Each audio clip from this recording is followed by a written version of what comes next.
제가 잠시 한 번만 더 기도하죠. 하나님 감사합니다. 우리를 구원하시고 우리를 자녀 삼으셔서 하나님의 예배자로 세워주셔서 감사합니다.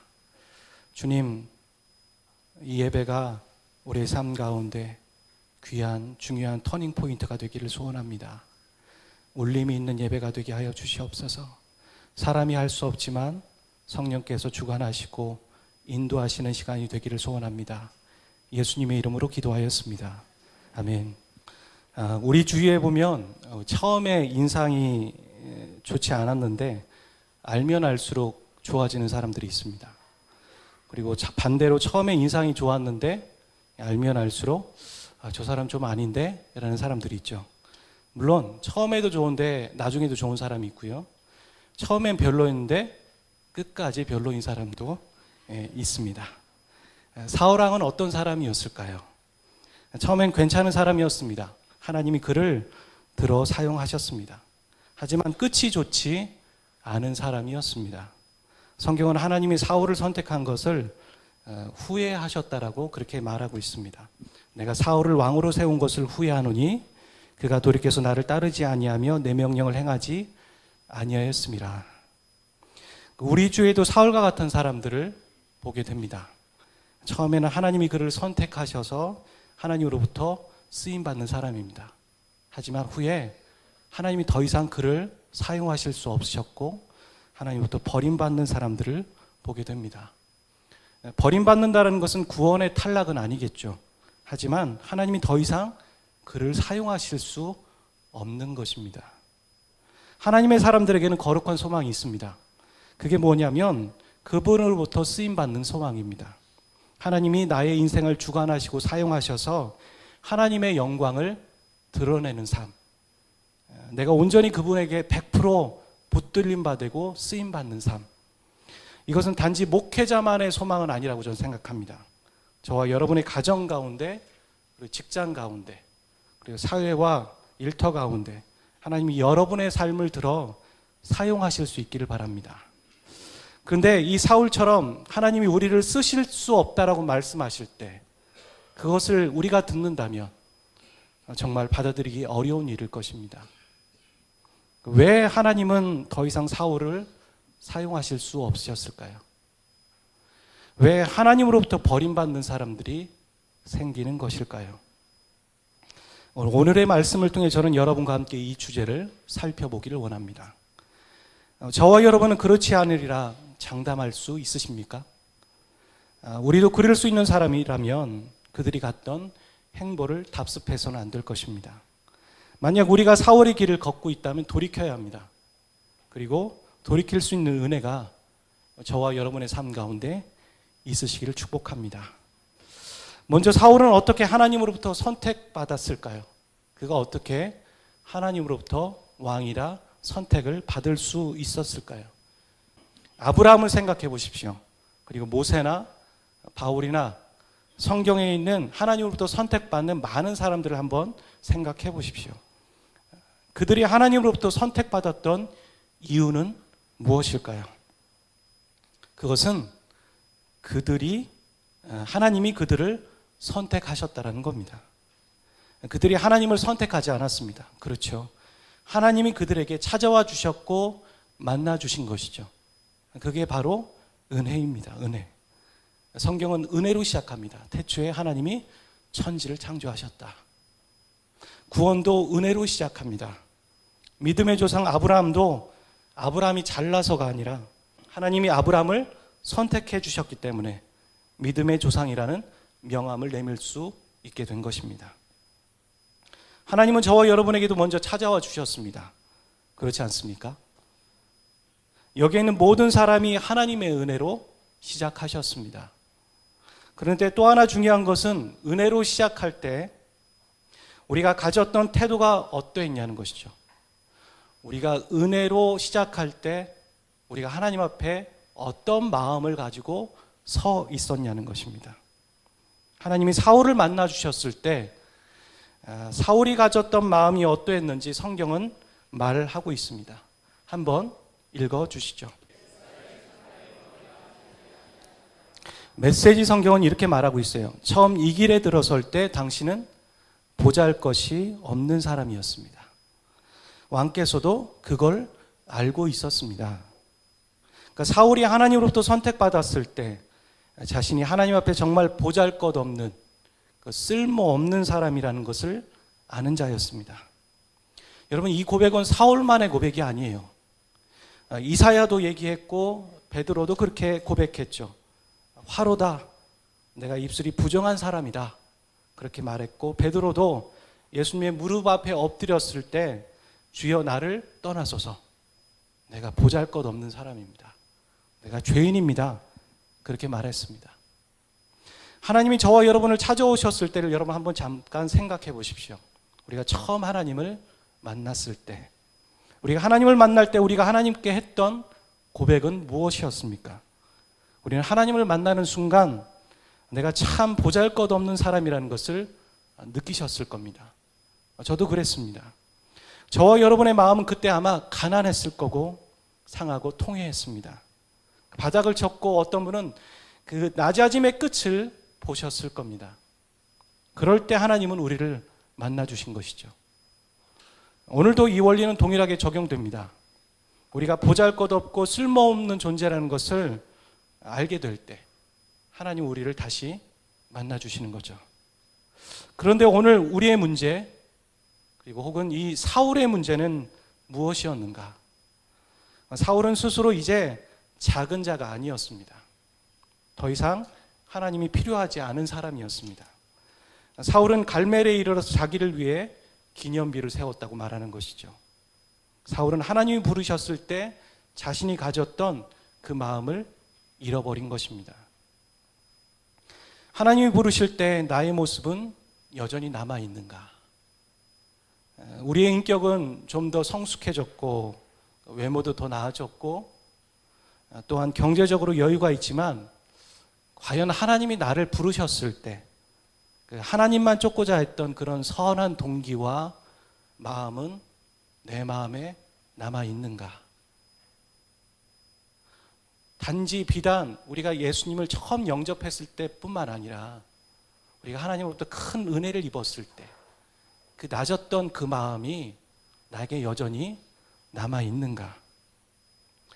여러분 안에는 그 마음이 남아 있으십니까? 많은 사람들이 이 모습과 이 마음을 잊고 사는 것 같습니다. 내가 처음 어떤 사람이었는가? 본질은 그것이죠. 그런데 우리는 지금 무엇을 하냐? 무엇을 내가 하고 있느냐? 그게 관심이 많은 것 같아요. 한 남자가 마음에 드는 여성에게 대시를 했다고 합니다. 그런데 보기 좋게 퇴짜를 맞은 거예요. 근데 남자가 도무지 이해가 안 간 겁니다. 내가 뭐가 부족하다고 퇴짜를 맞는 것이지? 내가 배경이 부족한 것도 아니고 유학도 다녀왔고 부족한 게 없는데. 그러니까 나중에 이 여자가 퇴짜를 놓은 이유를 남자가 전해 들은 것이죠. 무엇이었을까요? 그냥 이 여자는 그냥 남자가 싫었던 거예요. 남자라는 그 남자의 사람됨이 싫었던 겁니다. 그러니까 우리의 모습이 이 남자와 같지는 않은가 생각해 보셔야 합니다. 하나님 우리의 사람됨을 보시는데 우리는 우리가 하고 있는 일과 위치를 가지고 하나님 앞에 나아가고 있는 것이죠. 내가 이런 사람입니다. 내가 이런 일을 하고 있습니다. 하나님은 결코 외형적인 형식에 만족하시는 분이 아니십니다. 하나님은 결코 이 예배라는 형식에 만족하시는 분이 아니시라고요. 하나님의 기준은 이 예배자의 마음에 있습니다. 하나님은 외모가 아닌 우리의 중심을 보시는 분입니다. 그래서 그리스도인들은 결과가 아니라 동기가 더 중요한 사람이에요. 내가 어떤 마음을 가지고 그 일을 시작했는가? 내가 어떤 동기를 가지고 그것을 결정했는가? 내가 지금 어떤 일을 하는 사람이냐보다 내가 어떤 사람이냐가 더 중요합니다. 그리고 내가 어떤 사람이냐보다 내가 어떤 사람이었는가가 더 중요해요. 사울은 하나님으로부터 부르심을 받았을 때 자신이 가졌던 마음을 잃어버렸습니다. 거기서부터 자신을 위한 기념비가 세워졌고 교만이 시작되었습니다. 그게 하나님이 사울을 쓰실 수 없는 첫 번째 이유예요.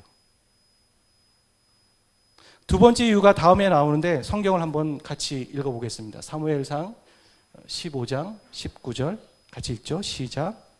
어찌하여 왕이 여호와의 목소리를 청종하지 아니하고 23절 왕이 여호와의 말씀을 버렸으므로 여호와께서 왕을 버려 왕이 되지 못하게 하셨나이다.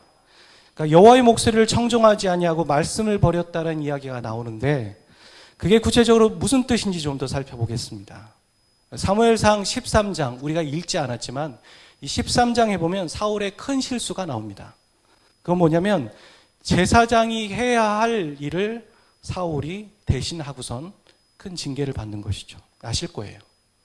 그리고 오늘 본문에 보면 15장에 보면 아말렉과의 전투에서 모든 것을 진멸하라는 하나님의 말씀을 어기고 그가 일부를 남겨가지고 오고 있습니다. 두 가지 사건 속에 사울의 공통점이 나오게 돼요. 그게 무엇인지 아십니까? 이것이 바로 하나님이 그를 버리실 수밖에 없는 두 번째 이유인 것이죠. 말씀 한번 읽어보도록 하겠습니다. 13장 11절 시작.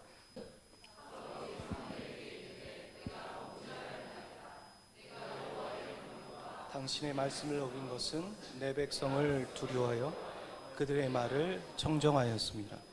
그러니까 그것은 바로 사울이 하나님보다 사람을 더 두려워했다는 것이죠. 사울은 사람을 하나님보다 더 의식하는 사람이었습니다. 심지어 사울은 사무엘과 결별할 때 걱정하면서 결별되지 않기 위해서 걱정하면서 사무엘을 붙잡았어요. 그리고 그의 옷이 찢어졌죠. 그랬을 때 그 상황 가운데도 사울이 뭐라고 얘기했는지 아십니까? 이렇게 말하고 있어요. 내가 장로들 앞과 이스라엘 백성 앞에서 나를 높이사 제발 제가 사람들 앞에서 창피를 안 당하게 해주세요.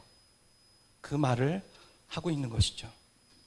여러분은 누구의 시선이 두려우십니까? 사람들의 외면과 무시입니까? 저도 그렇습니다. 저도 사람인지라 사람의 평가가 두렵고 사람의 시선이 걱정됩니다. 하지만 우리는 하나님께 더 매달려야 합니다. 하나님의 시선이 더 두려워야 하는 존재입니다. 우리는 교회에서도 사람, 영혼이라는 얘기를 하면서 정작 우리가 놓치는 게 있지 않은지 생각해 보셔야 합니다. 그것은 바로 하나님이에요. 여러분의 결정은 하나님이 기뻐하시는 결정이십니까?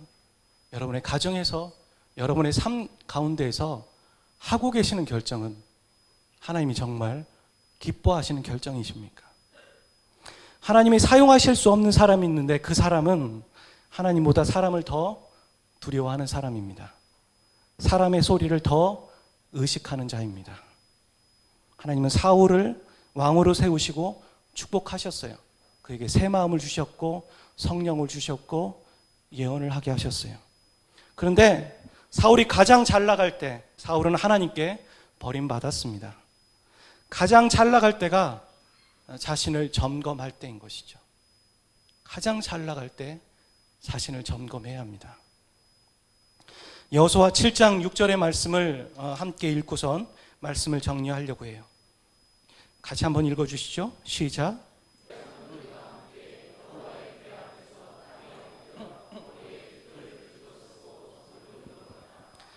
이스라엘 백성들이 철옹성과 같은 여리고성을 점령합니다.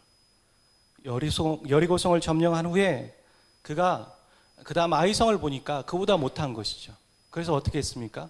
군대를 줄여서 아이성을 점령하러 가는 거예요. 그런데 보기 좋게 실패했습니다. 왜 아이성에서 실패를 했을까? 성경은 그들이 군대를 적게 데리고 가서 실패했다고 말하지 않고 있어요. 그들이 아간의 죄가 있었다고 말하고 있는 것이죠. 우리는 이 본문을 다 알고 있기 때문에 그렇지 생각해요. 하지만 여호수아와 그의 장로들과 이스라엘 백성들은 아주 당황스러운 것이죠. 우리가 여리고성을 무너뜨렸는데 왜 아이성에서는 참패를 한 것일까? 그리고 그들이 했던 태도입니다.